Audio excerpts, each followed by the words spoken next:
আসসালামু আলাইকুম। সুপ্রিয় 18তম শিক্ষক নিবন্ধন পরীক্ষার্থী ভাই ও বোনেরা, আশা করি আপনারা ভালো আছেন।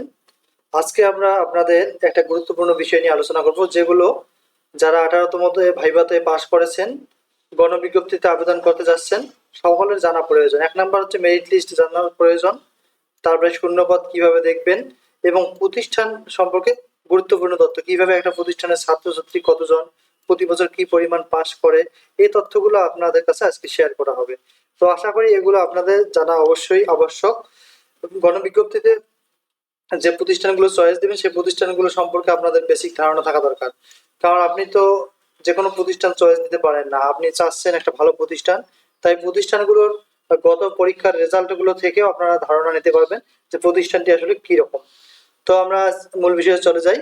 প্রথমত ইআইএন নাম্বার ব্যবহার করে প্রতিষ্ঠান প্রদান থেকে অর্থাৎ প্রতিষ্ঠান থেকে কি পরিমাণ এসএসসি বা এইচএসসি পরীক্ষায় পাশ করেছে, সায়েন্স আর্টস কমার্স প্রতি বিভাগে কতজন শিক্ষার্থী পাশ করেছে, এগুলো তথ্য আপনারা জানতে পারবেন। ষষ্ঠ গণবিজ্ঞপ্তিতে আবেদন করতে নিচের ওয়েবসাইটগুলো থেকে প্রাপ্ত তথ্যগুলো আপনাদের অবশ্যই প্রয়োজন রয়েছে। একটা হচ্ছে শূন্যপদ দেখার লিঙ্ক। এই লিঙ্কটি আমরা ডিসক্রিপশনে দেবো, আপনারা ডিসক্রিপশন থেকে কপি করে বা ডিসক্রিপশন থেকে সরাসরি আপনারা যেতে পারবেন এবং গিয়ে আপনারা শূন্যপদগুলো দেখতে পারবেন। এরপরে মেরিট লিস্ট দেখার লিঙ্ক, এটা আমরা ডিসক্রিপশনে দিয়ে দেবো। তারপরে পেন বেস, অর্থাৎ এখান থেকে আপনারা জানতে পারবেন আপনার যে প্রতিষ্ঠানে চয়েস দিতে যাচ্ছেন সেই প্রতিষ্ঠান সম্পর্কে বিস্তারিত তথ্য, যেখানে ছাত্রছাত্রীর ডকুমেন্টস থাকবে, প্রতি বছর কি পরিমাণ পাস করে এবং কতজন ছাত্রছাত্রী রয়েছে। এরপরে ইআইএন নাম্বার ব্যবহার করে আপনারা এসএসসি পরীক্ষা বা এইচএসসি পরীক্ষার সায়েন্স আর্টস এই কমার্স বিভাগ থেকে কতজন পাস করেছে এই ওয়েবসাইটে গেলে আপনারা দেখতে পাবেন। তো এগুলো আমরা ডিসক্রিপশনে দেবো, আপনারা সেখান থেকে দেখে নেবেন। এখন চলুন কিভাবে দেখবেন। মনে করেন আপনারা যদি প্রথমটাতে ক্লিক করি, প্রথমটা ক্লিক করলে আমাদের এই ধরনের একটা তথ্য আসবে, এরকম একটা তথ্য আসবে। যেহেতু আমাদের প্রথমটা আমাদের কি ছিল, প্রথমটা আমাদের ছিল শূন্যপদ দেখার লিঙ্ক, তাহলে শূন্যপদ দেখতে গেলে আমাদের এই ধরনের তথ্য আসবে। তখন আপনি এই এরকম তথ্যটাকে সিক্স যেখানে আছে উপরেরটা এখানে ক্লিক করবেন। যেহেতু আপনি সিক্স সাইকেলে ক্লিক করবেন, ষষ্ঠ গণবিজ্ঞপ্তি ক্লিক করার পর এইখানে দেখবেন যে লিস্ট অফ ভ্যাকান্ট পোস্ট, এখানে যাবেন। যাই গেলে আপনারা এখানে চুজ ওয়ান থাকবে, এখানে আপনারা ইনস্টিটিউট এটা দেবেন। দেওয়ার পর ডিভিশন, আপনার কোন ডিভিশন দিলাম, যে রংপুর ডিভিশন, রংপুর দিলাম। এখন ডিস্ট্রিক্ট আপনার চয়েস করতে, রংপুর ডিভিশনের মধ্যে কোন ডিস্ট্রিক্ট আপনি, মনে করলাম যে ঠাকুরগাঁও ডিস্ট্রিক্ট দিলাম। দেওয়ার পর এই যে ঠাকুরগাঁও সবগুলো পোস্ট শূন্যপদগুলো চলে আসলো। এখন আপনি যদি চাচ্ছেন যে আমি আমার সাবজেক্টে দেখবো, তাহলে মনে করেন 329 কোড সোশ্যাল সায়েন্স, তাহলে সোশ্যাল সায়েন্স দিয়ে কতগুলো পোস্ট ফাঁকা আছে ঠাকুরগাঁয়ে। সোশ্যাল সায়েন্স লিখলেন, তাহলে দেখা যাচ্ছে সোশ্যাল সায়েন্সে দেখেন ঠাকুরগাঁয়ে যে রুহিয়া হাই স্কুলে পোস্ট ফাঁকা রয়েছে, স্কুল পর্যায়ে 329 কোড যেটা, এখানে রয়েছে 8টা পোস্ট ফাঁকা। এই 8টা পোস্ট ঠাকুরগাঁয়। এভাবে আপনি যদি বলেন যে আমি কলেজ পর্যায়ে দেখবো, মনে করেন আমি কলেজের সাবজেক্ট লিখলাম পলিটিক্যাল সায়েন্স, পলিটিক্যাল সায়েন্স, তাহলে দেখেন ঠাকুরগাঁও পলিটিক্যাল সায়েন্সের পোস্ট ফাঁকা রয়েছে কয়টা, একটা, এটা হচ্ছে ফুললি ডিগ্রি কলেজ ঠাকুরগাঁও। এই যে লেকচারার পোস্ট ফাঁকা রয়েছে পলিটিক্যাল সায়েন্সে একটা এমপিও। আপনারা এইভাবে আপনাদের সাবজেক্টগুলো থেকে এই চয়েস দেখতে পারবেন যে কোন সাবজেক্টে কোন ডিস্ট্রিক্টে। এখন রংপুর বিভাগ না হলে আপনার বরিশাল বিভাগের বরিশাল বিভাগ দিবেন। এরপর বরিশাল বিভাগের আপনার কোন মনে করেন বরিশাল সদর। এরপরে এখানে আপনি যে সাবজেক্ট লিখবেন সেই সাবজেক্টের শূন্যপদগুলো চলে আসবে। তো আশা করি শূন্যপদ সম্পর্কে আপনাদের আর ধারণা দিতে হবে না, আপনারা এভাবে দেখে নিতে পারবেন। এবার চলুন সরি এবার চলুন আমরা যাচ্ছি দ্বিতীয় হচ্ছে মেরিট লিস্ট। এখন এই লিঙ্কে যাবেন, এই মেরিট লিস্ট এই লিঙ্কে যখন আপনারা ক্লিক করবেন তখন আপনারা সরাসরি চলে যাবেন এখানে। এখানে আসার পর দেখবেন যে এখানে কম্বাইন্ড মেরিট লিস্ট লেখা আছে। কম্বাইন্ড কথার অর্থ এখানে অনেকগুলো, অর্থাৎ প্রথম থেকে শুরু করে এই পর্যন্ত যতগুলো গণবিজ্ঞপ্তি হয়েছে সকল গণবিজ্ঞপ্তির মেরিট লিস্টও দেওয়া আছে। এখানে ক্লিক করলাম, ক্লিক করলে আপনারা যে চুজ লেভেল এখান থেকে দেখবেন আপনি স্কুল না মাদ্রাসা না কোন কলেজ সেটা চয়েস করবেন। স্কুল টু কলেজ, মনে করেন কলেজ চয়েস দিলাম। এরপর সাবজেক্ট আপনারা চয়েস দিবেন যে কোন সাবজেক্ট আপনার কলেজ পর্যায়ে। এরপর সাইকোলজি দিলাম। এরপর আপনার এখানে রোল নাম্বার প্রবেশ করলে ডাইরেক্ট আপনার রোল চলে আসবে এবং আপনি দেখতে পাবেন। এই মেরিট ওয়ান এখানে রয়েছে, তারপরে এক্সাম 7 মানে সপ্তম নিবন্ধন, সপ্তম নিবন্ধনধারী। এরপরে 15তম নিবন্ধনধারী, 15তম, 16তম, এরকম ভাবে আপনাদের মেরিট লিস্ট কিন্তু এখনো অ্যাড করা হয়নি। এগুলো দেখা যাচ্ছে 1 থেকে 16 দেখাচ্ছে আমরা সেকেন্ড পেজে গেলে, তারপরে দেখতেছি 15-16, 4 নম্বর পেজে গেলাম, এই যে 17তম একটা মেরিট আসছে। এরকম ভাবে আপনাদের মেরিটটাও এর মধ্যে ফাঁকা জায়গায় যে কোনো জায়গায় আপনার মার্কস অনুযায়ী প্রবেশ করবে। যখন এখানে যার যত মেরিট সেই অনুযায়ী কিন্তু এখানে প্রবেশ করছে। এটা 17তম নিবন্ধনধারী, এর মেরিট পজিশন হচ্ছে 26তম, কিন্তু কত মার্ক এখানে কিন্তু দেখা যাচ্ছে না। এবার এরকম ভাবে আপনাদের 18তম মেরিট লিস্ট হলেও আপনারা এখান থেকে দেখতে পাবেন। তো আশা করি আপনারা মেরিট লিস্ট দেখতে পাবেন যখন পাবলিশ হবে। আশা করা যাচ্ছে 2-3 দিনের মধ্যে মেরিট লিস্টে হওয়ার যথেষ্ট সম্ভাবনা রয়েছে। সরি, এরপরে মেরিট লিস্ট হলো। এরপরে ব্যান্ড বেজে আপনাদের তথ্য দেখবেন, যে তথ্যগুলো কিভাবে দেখা যায়।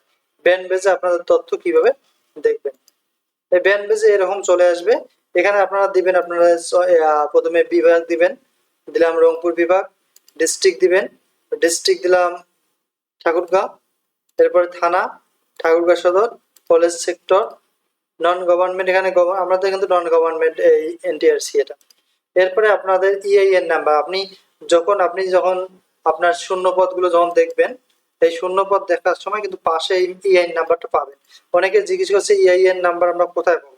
এটা কিন্তু এই যে আপনার পাশে থাকবে, যখন আপনি শূন্য পদগুলো দেখবেন আপনার উপজেলা বা জেলা, তখন এই যে ইআইএন নাম্বার, মনে করেন এই প্রতিষ্ঠানটি দেখবো, তাহলে এই ইআইএন নাম্বারটি আমার কপি করতে হবে। পরে এখানে আমি দিলাম, অথবা আপনি বসাতে পারেন ইআইএন নাম্বারটা। এখানে দিলাম আমি একটা নাম্বার 34,312। এখন আমি ফাইন্ড ইনস্টিটিউট এখানে সার্চ দেব। দেওয়ার পর কিন্তু একটা প্রতিষ্ঠানের তথ্য বের হয়ে আসবে, যে এই প্রতিষ্ঠানে কতজন ছাত্রছাত্রী রয়েছে, এখন সায়েন্সে কতজন রয়েছে, আর্টসে কতজন রয়েছে, কমার্সে কতজন রয়েছে, এই তথ্যগুলো কিন্তু জানতে পারবেন। তবে এই ওয়েবসাইটটা দেখা যাচ্ছে যে ব্যান্ডবেজ মোটামুটি অনেক বিজি থাকে, সবসময় মানুষ এখানে লক্ষ্য করে, তাই এটি আসলে দেখা খুব কষ্টকর। এখানে দেখতে পারবো বলেই মনে হচ্ছে না, যেহেতু আমরা ভিডিও করতেছি।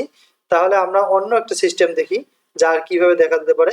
এরপরে আপনারা সরাসরি ইআইএন নাম্বার অ্যাড করে এই যে এই ওয়েবসাইটটিতে গেলে দেখতে পাবেন। 4 নাম্বার যেটা আমরা লিঙ্কে দেবো, এখানে দেখতে পাবেন আপনার প্রতিষ্ঠানে কতজন পাস করেছে গত বছর, তার আগের বছর কত।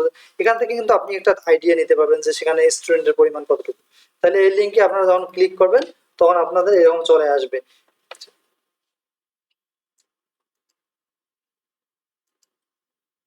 সরি, আমি দেখাচ্ছি কিরকম চলে আসবে ওই লিঙ্কটাতে প্রবেশ করলে।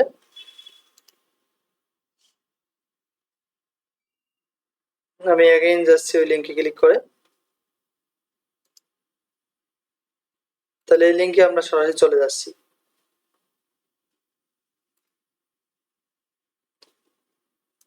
4 নাম্বার লিঙ্ক, যেটা আমাদের 4 নাম্বার লিঙ্কের মাধ্যমে আমরা জানতে পারবো। এই 4 নাম্বার লিঙ্ক এটা হবে, আপনারা যখন আমাদের কমেন্ট ডিসক্রিপশনে দেখবেন তখন আপনারা এই লিঙ্কে 4 নাম্বার লিঙ্কে চলে যাবেন।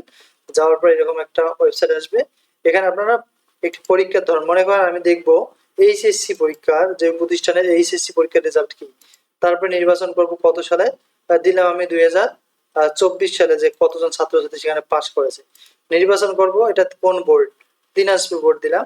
একটি নির্বাচন করুন জেলার রেজাল্ট, প্রতিষ্ঠানের, এটা আমরা একটা প্রতিষ্ঠানের ফলাফল দেখবো। এরপরে কিন্তু আপনাদের ইআইএন নাম্বার এখানে যোগ করতে হবে। তাহলে ইআইএন নাম্বার আমরা কোথায় পাবো, এই যে এখান থেকে আমরা ইআইএন নাম্বারটা সিলেক্ট করতে পারবো। তাহলে আমি একটা কলেজের দেখি লেকচারার পদ, এই এখানে বলছে 1000874, দেখি আমরা 1000874, 1000874 এটা দিলাম। দেওয়ার পর এখানে আপনার একটা কোড থাকবে, এই কোডটি আসলে দেখতে পারতেছি না, আবার দেখা যাচ্ছে এখন 96, আপনারা এভাবে দেখবেন 9633। আবার বলতেছি, প্রথমে প্রতিষ্ঠানের ধরন এগুলো আপনারা দেওয়ার পরে আপনারা এখানে এই যে ইআইএন নাম্বারটা আমরা বলছি অলরেডি কোথায় পাবেন। এরপরে এখানে আপনারা এই যে এখানে যে সংখ্যাগুলো লেখা থাকবে, এই সংখ্যাগুলো আপনি এখানে ইনপুট দেবেন। দেওয়ার পর ফলাফল দেখুন, এখানে ক্লিক করবেন। এখানে বলছে নো রেজাল্ট ফাউন্ড। আমি আরেকটা মেরিট লিস্ট দিচ্ছি, আরেকটা ইআইএন নাম্বার দিচ্ছি 129,312। দেখি এটা দেখায় কি না দেখায়। এবার হচ্ছে 8548, 8548। এখান থেকে আমরা ফলাফল দেখার চেষ্টা করতেছি। এখান দেখা যাচ্ছে রেজাল্ট সামারি। এই ইআইএন নাম্বারটা হচ্ছে আব্দুর রশিদ কলেজে। এখানে বলছে 2024 সালে আমরা এটা দেখলাম, যেখানে পাস করেছে নট পাস 3, অর্থাৎ বিজনেস স্টাডিজ থেকে একজনও পাস করেনি। হিউম্যানিটিস অর্থাৎ আর্টস থেকে পাস করেছে 38 জন, ফেল করেছে 71 জন, আর জিপিএ একটা পেয়েছে জিপিএ 5, আর সায়েন্স থেকে পাস করেছে 3 জন, ফেল করেছে 4 জন। এভাবে আপনি চাইলে প্রত্যেকটি প্রতিষ্ঠানের, আমি যেমন এখানে দেখলাম আমরা কত সালে এটা আমরা ফলাফল দেখলাম, এটা আমরা ফলাফল দেখলাম 2024 সালের। এভাবে আপনারা 2021-22 ফলাফলগুলো দেখলে প্রতিষ্ঠান সম্পর্কে একটা পরিপূর্ণ ধারণা পাবেন। তো আশা করি আপনারা বিষয়টি বুঝতে পারছেন। এই 4টি টপিকস আপনাদের অবশ্যই জানা লাগবে এবং এর থেকে আপনারা প্রতিষ্ঠান বাছাই করে নেবেন কোন প্রতিষ্ঠানগুলো চয়েস দিবেন। তো যদি ভিডিওটি ভালো লাগে বা হেল্পফুল হয় অবশ্যই আমাদের চ্যানেলটি সাবস্ক্রাইব করবেন। সামনে আমরা আরো গুরুত্বপূর্ণ 18তমদের জন্য আর কি কি তথ্য প্রয়োজন সেগুলো সম্পর্কে ধারণা দেওয়ার চেষ্টা করব। তো কোন তথ্য জানার থাকলে অবশ্যই কমেন্ট করবেন। আমাদের ডিসক্রিপশন বক্সে এই লিঙ্কগুলো থাকবে, এই লিঙ্কগুলো সরাসরি আপনারা প্রবেশ করে এগুলো দেখতে পারবেন। যে কিভাবে দেখবেন তাও কিন্তু দেখানো হয়েছে। তো সকলের জন্য শুভকামনা রইল, সকলে ভালো প্রতিষ্ঠান পান। আসসালামু আলাইকুম।